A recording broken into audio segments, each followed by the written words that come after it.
يسعد أوقاتكم.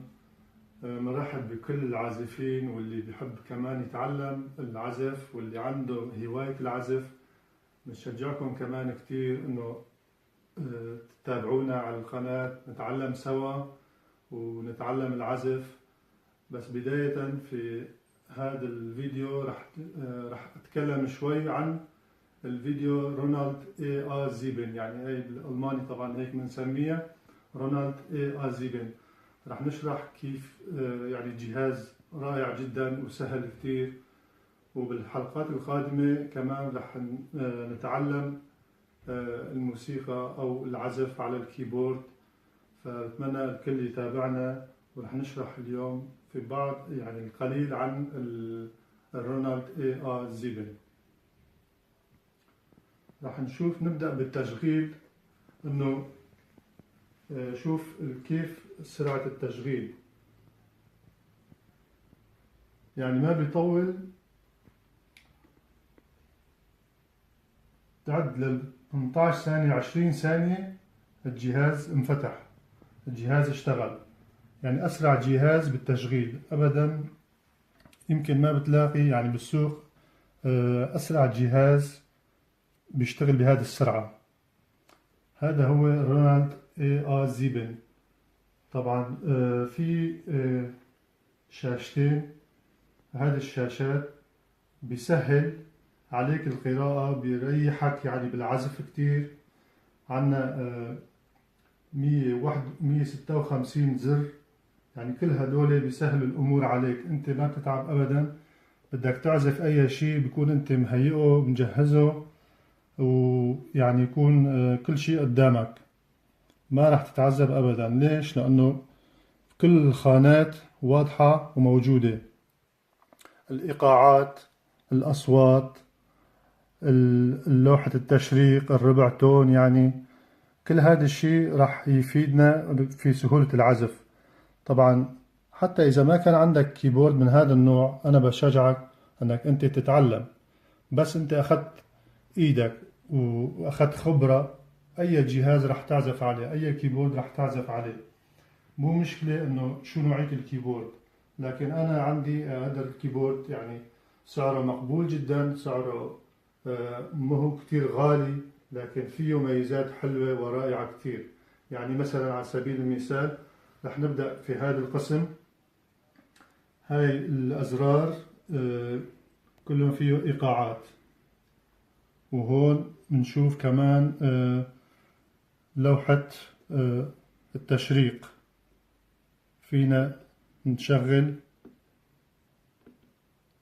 أي شيء بدنا نشرقه، بدنا نعزف عليه نشرق. نفس الوقت إذا كبسنا هاي طفينا هاي، بضل التشريق شغال، وهون بضل البادات اللي انت حافظ فيهم رح يشتغلوا مع الإيقاع بدون ما يتأثر هذا اللوحة التشريق، بضل شغالة. هذا أول شيء. بنجي على الاندت كمان، عندنا 4 مراحل فيه.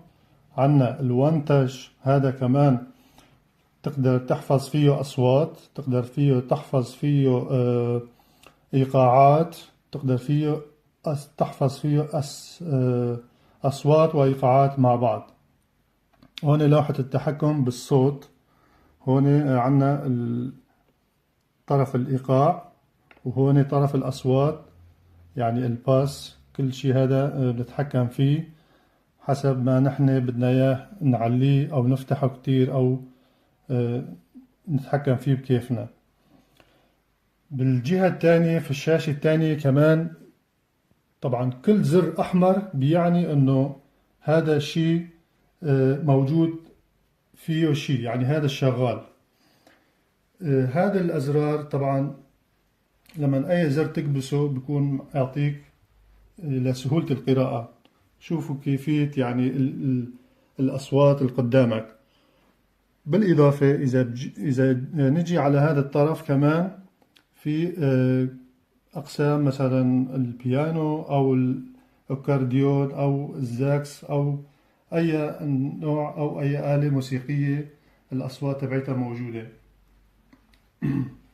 طبعا هون عنا في شيء مهم كمان، يعني ذاكرة كبيرة جدا تقدر تحفظ عليه أصوات أو إيقاعات. يعني هاد كل زر يحتفظ عليه في 10 زائد 10 زائد 10 زائد 10 إلى آخره.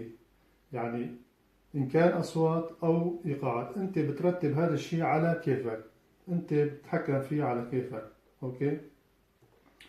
عنا هذا الزر كمان بخص الميكروفون الميك، يعني بتقدر تعزف أو تتكلم أو تغني مع الموسيقى أنت بنفسك.